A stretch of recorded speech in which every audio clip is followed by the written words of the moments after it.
Hello again and welcome. I'd like to do a follow-on video of my last experiment where we were applying high voltage across this crystal, and I was using one of the low-cost VNAs to measure the resonant frequency of the crystal as I changed that voltage. So what I'd like to do is go over some of the viewer comments. One of the things that happened during that experiment was the VNA had reset or something happened to it, and I thought that had actually damaged the VNA. Let's try going a little higher. Oh. Did we just kill our VNA? A few people mentioned that it was probably due to the leakage current of these capacitors. So I thought I'd go over what the actual failure mode is. So again, if we draw a schematic for this circuit, we said we had two resistors. These really don't come into play, but we had our crystal and we had two capacitors, and then this went off to like port 1 and this was port 0. Now we were applying a high voltage across these two resistors here, and I think it broke down at approximately 1.5 kV. So let's say I'm applying the plus to this side and the minus to this side. Again, this is a DC voltage that we're applying across the crystal. And let's look at the input to the VNA. So that's 50 ohms, and of course we have a 50 ohm source as well. So these at this kind of voltage are essentially a short. So as we start to apply the high voltage across this, there is no reference of this negative, for example, to this ground over here. These are totally isolated. So the voltage between here and here, for example, is going to depend on the leakage current of these two capacitors. Let's assume that this leakage current is equal between the two and the voltage shares. Let's say just 1,000 volts here.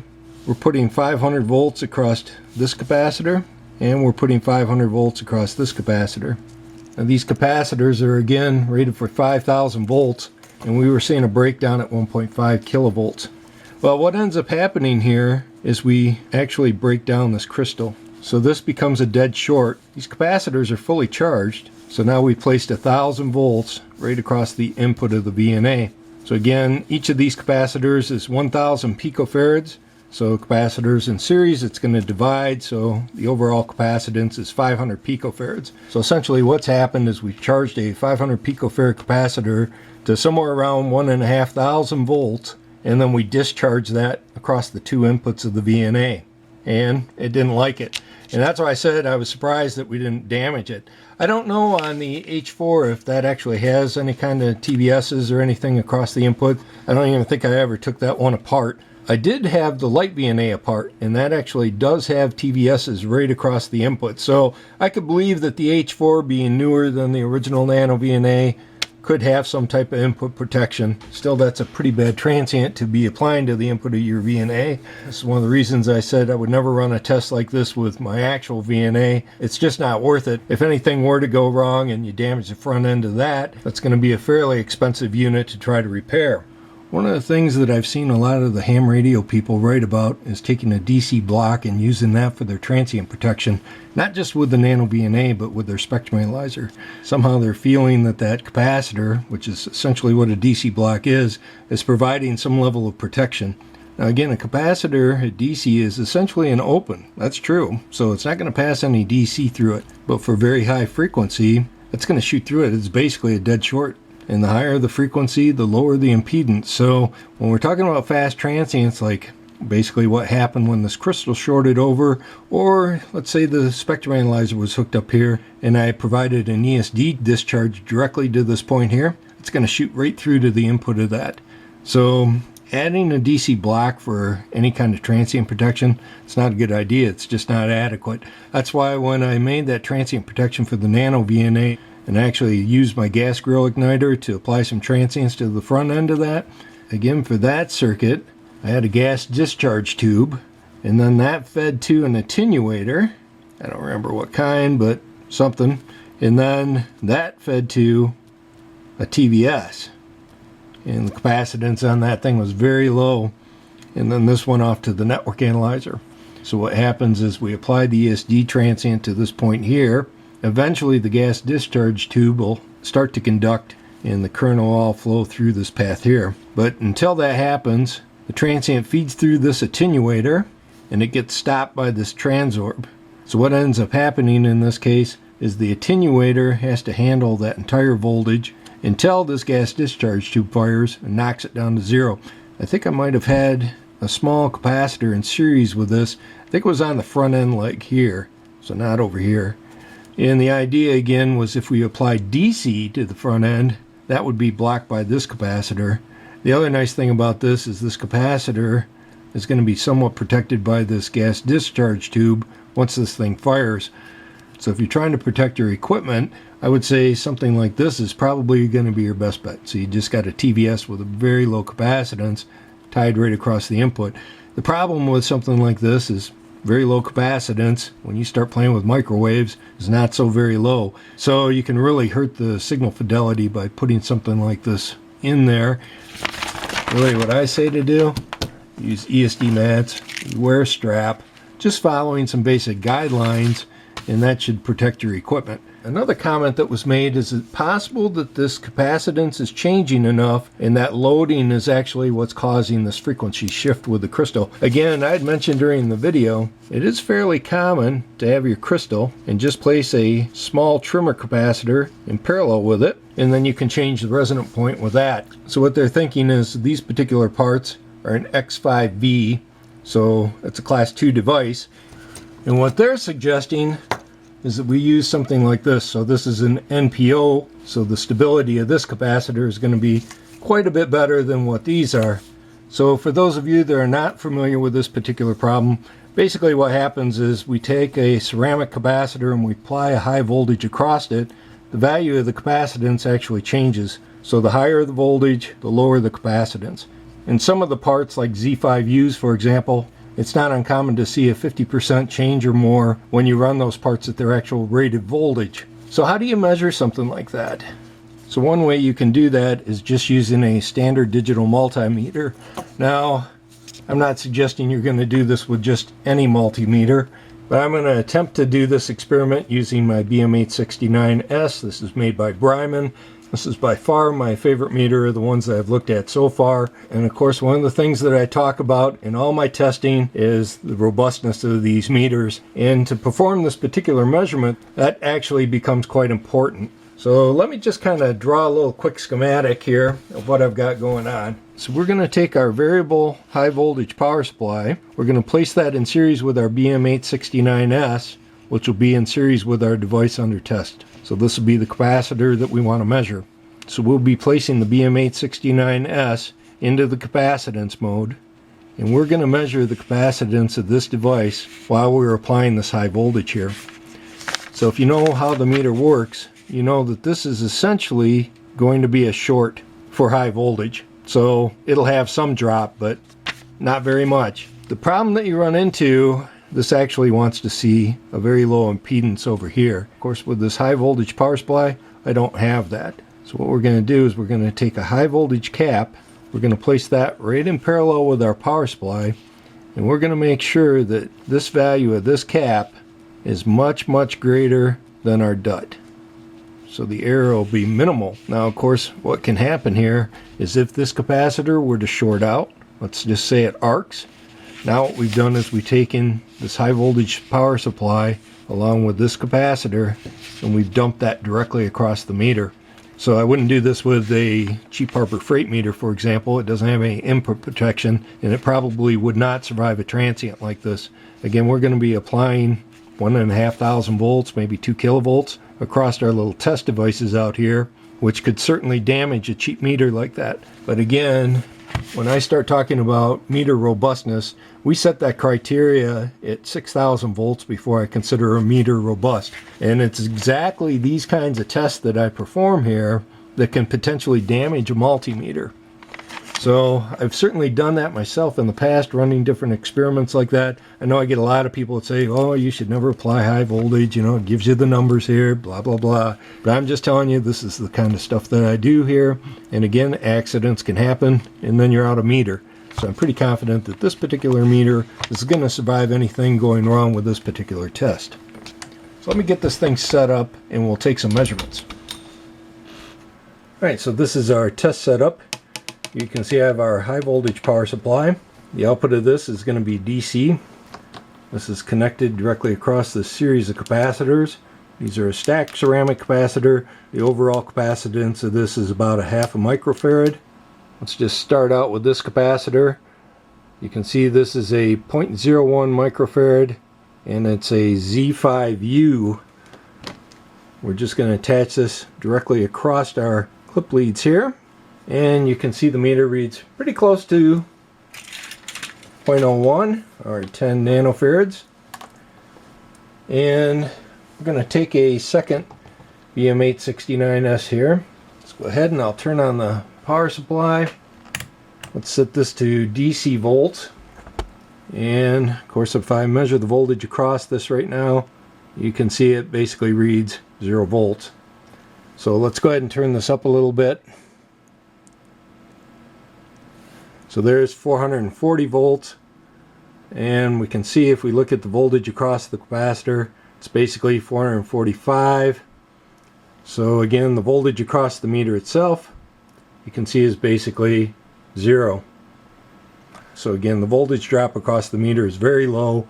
All the voltage that we're applying basically goes directly across the capacitor. And you can see what's happened here. Even at basically 440 volts, the capacitance is already down to 6.4 nanofarads. Again, we started off at very close to 10. So let's just dial it down to about 200 volts. And you can see the meter reads fairly close to the same. Again, we can go back to 400 volts.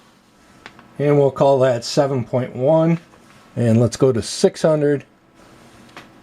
And let's go up to 8. And again, this particular part is rated for 1000 volts. Let's just go ahead and take it on up to 1000 volts. Okay, so we started out at 200 volts. It read 9.8. 400, it went to 7.1. 600, 4.7. 800, 3.4. And 1000 volts, 2.7. So we've gone all the way from basically 10 all the way down to around 3. So it's only 30% of what it started out at, running at the rated voltage. Let's go ahead and dial this thing back down, and we can just discharge this. And let's try a different part. So again, this is a Z5U, and you can see it's a 2200. Now with this part being rated for a much higher voltage, if we only turn this up to 1000 volts, I'm not expecting a whole lot of change. So again, you can see it's reading 2.22. Let's go ahead and we'll turn this one up to 1000 volts. And you can see we're reading 2.22. So why does this capacitor change so little over basically the same range that we changed the last one? They both have the same dielectric. Well, again, this is a 6 kV part, and we're only running it at 1/6 of its rated voltage. Let's go ahead and we can turn this thing up a little higher. So a little over 1,500 volts. And we can see the capacitance now has started to decrease a little bit. It's at 1.95. So it is starting to drop. This is pretty close to where that crystal broke down at. So let's give this one here a try. You can see again, this is a 1000 volt rated part. This is a 500 picofarad device. And we can see on the meter, it's reading roughly 0.51 nanofarad, or basically 500 picofarads. Of course, I'm not zeroing this out or anything. And we have all this length of wire here. That's going to throw some error into this measurement. And of course the BM869S is not really made to make these kind of low value measurements, but you know, we can get an idea of how this device changes. So let's go ahead and we'll take up the voltage again a little bit. You can see that thing is dropping already. We're at 200 volts. Let's go to 50% or 500 volts. And it takes a little bit to settle. And again, let's just try going to split the difference, maybe 750.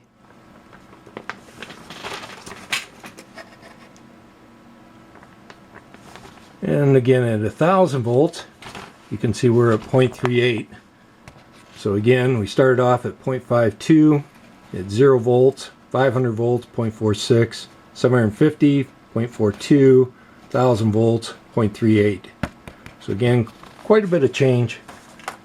So even if these capacitors were Z5U, as long as they're a high enough voltage, it's probably going to be stable.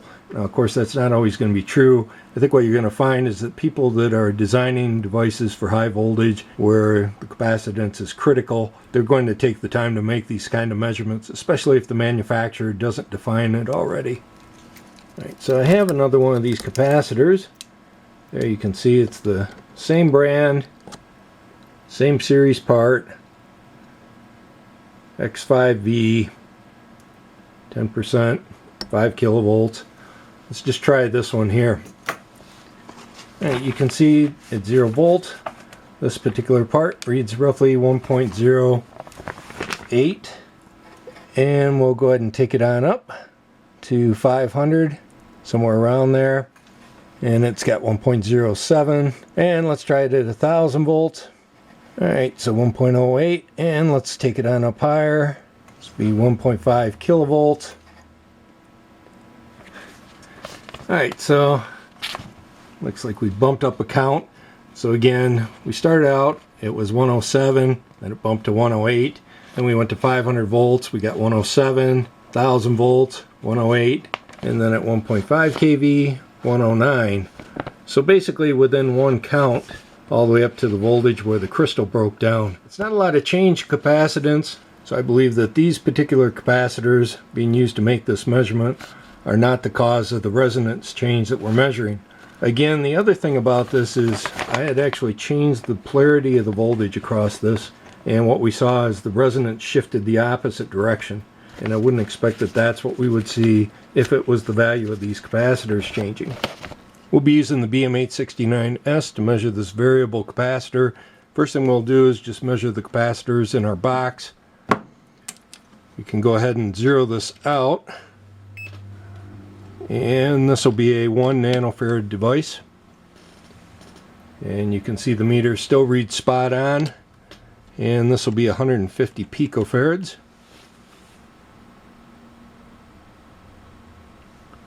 And again, you can see it's spot on at 150, and we can go ahead and just clip this right onto our capacitor here. And when this thing is fully clockwise, so this is our maximum capacitance, you can see I'd marked this 2250 picofarads, or 2.25 nanofarads. It's basically dead on with the meter. We'll just change the dial over here to 500 picofarads, and you can see it's fairly close to that. So I was curious how much this capacitance would have to change in order to change the resonance by the same amount of frequency that we saw with the high voltage. Again, we were only seeing about a 20 hertz change. So what I did is I took this air capacitor and I placed it in series with our crystal, and then I changed the value of this capacitor until I saw a plus and a minus 10 hertz signal change. So basically, if I set this for 500 picofarads, I'd have to adjust this all the way down to 250 and up to 1000 before I'd see that 10 hertz shift.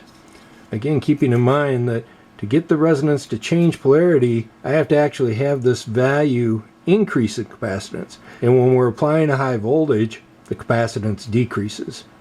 So even though you can see these ceramic capacitors don't change a whole lot relative to the high voltage being applied across them, what I did do is build up another jig. You can see these two fixtures are basically built up the same way. Crystal just goes across these 2 points here. This is made out of porcelain capacitors instead of ceramic. So I tried setting up the exact same test using the same crystal, and I saw no difference between this fixture and this fixture. So whatever's going on, I don't believe it has anything to do with the capacitors that I'm using in this particular fixture. I had mentioned one of the things that we could do with these old-time crystals was actually remove the quartz, and then you could polish that on a sheet of glass using some polishing compound. And the purpose of that is to actually change the resonant frequency, so thinning the crystal increases the resonant frequency. Well, another viewer wrote in that you can use a number 2 pencil, and you can basically recover the crystal if you had ground off too much material. So adding a little bit of graphite to the quartz will actually reduce the resonant frequency. Now, we can't use the nano VNA to make this measurement, so I've got our frequency counter out. Now, this doesn't require any warm-up time. This is actually tied into the GPS receiver, which is the reference clock for my entire lab. Alright, so our crystal's been running for a little over 6 minutes right now. It's now fairly stable, so I'll go ahead and write down the value of this. So 2.049 to 177 megahertz. And we'll go ahead and take this thing apart. Use the end of our razor blade here, try to break the seal. There it goes.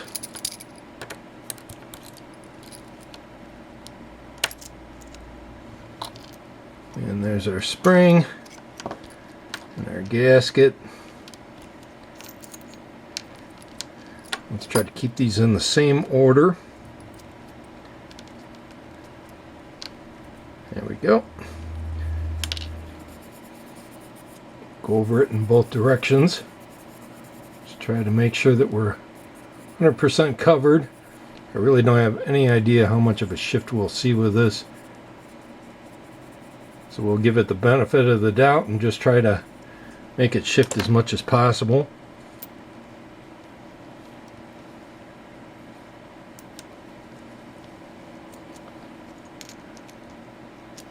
And we'll just slide this all back into the holder. Put our insulator back in, along with our spring. And now we can put our cover back on. Lost one of the little nuts. There we go.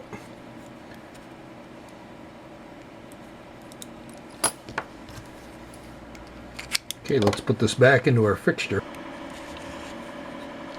Okay, let's apply our battery. And hopefully it still oscillates. Let's just change the resolution. Oh yeah, as you can see, we were at 7049 and we're all the way down to 7042 now. So I'd say this proves that comment that we can definitely lower the frequency with a number 2 pencil. Interesting. So here I have my original fixture that I used to characterize the crystals. Again, there's nothing more than a couple of pads on the input and the output, as well as a few matching transformers. The schematic for this is available in the manual for my solver software. Here you can see I have the same crystal that we've been using to do all of our testing with. And again, notice that I'm using the H4 to run these tests. Unfortunately, both the V2+4 as well as the light VNA are really not suited to make these kind of measurements. People will write asking for recommendations, and I'll often state that if you're interested in making narrow band measurements like this, you really want to just use the original nano VNA. Now again, I have found firmware for this H4 that does allow me to use it with my software, but just keep in mind that it is firmware dependent. So another viewer had asked if we mechanically had manipulated the crystal, basically changing the pressure across it, would it affect the resonant frequency? So we're going to go ahead and take this one apart. You can see it's running at very close to 3.72 megahertz or so. Actually, what I'm going to do is just go ahead and save this real quick. Now watch what happens as I start to loosen up this cover. Again, this has a spring on the inside. You can see I've opened up quite a bit of gap. See how the resonance is starting to change? What I'll do is take out our spring. I just have a cotton swab here. I've left the insulator in place. Let me just try pushing these two plates together. And you can see the frequency is a little higher. Let me try applying a little bit more pressure. And you can see now the frequency is going down. And again, I'm going to start to apply a little less pressure. And again, you can see the frequency is going up. So indeed, the resonant frequency is dependent on the pressure applied to the plates. Somebody else was saying they didn't understand why the polarity makes a difference. And again, I think what's happening is you've got this crystal. Let's just assume this is our crystal. And we're applying high voltage to it. In one way, the crystal is going to be expanding. The other way, it's going to be compressing. And I believe that that's basically the cause. Now, somebody else had asked if we flip the crystal around inside of the socket, would that make the difference? So if I didn't change the high voltage supply, let's say I had the plus on the left and the negative on the right, and if I flip the crystal, of course that's changing the polarity of the voltage across the crystal, so sure, it's going to flip. But if I flip the polarity of the high voltage power supply when I invert the crystal, it's not going to have any effect. Somebody else had brought up modern crystals. These are still fairly old, but the problem with using crystals like this, even this large one, you can see these are all sealed. So there's no way to get in there and manipulate these. The other problem that I have is, again, we were applying roughly 300 volts or so before we saw any change across the crystal. So one of the reasons that I wanted to use this old type crystal is the breakdown voltage for this is going to be much higher than the breakdown voltage of a modern crystal. You can imagine as these crystals get smaller and smaller, the amount of voltage that they're going to handle is going to be less and less. So it's very possible using a modern crystal we wouldn't even be able to see this type of phenomena. So you still see some of these old-time crystals available. They show up on eBay. People typically want like $10 a piece. I really don't know why anybody would buy them, except for maybe if you're a vintage radio collector or something. But for this particular experiment, these worked out pretty good. I actually thought about taking the two crystals that I have, because these aren't all the same. Some of the crystals are physically smaller than other ones, so I actually thought what we could do is take a larger piece of quartz and then sandwich that between two of the smaller plates, basically allowing me to apply a much higher voltage without this crystal breaking down. Again, the risk there is that we could actually damage the VNA. So if you're going to run tests like this, probably what you want to do is get some TVSs or something, maybe modify the VNA for that. Again, I know that this particular VNA, the new firmware, supports, I think, frequencies in excess of 1.5 gigahertz. It's kind of ludicrous. It really is only good for about 300 megahertz. If you're going to make measurements beyond that, I'd recommend that you get the light VNA. Well, I think that's going to be it. Hopefully this helped answer some of your questions, and we'll see you in the next video. Later.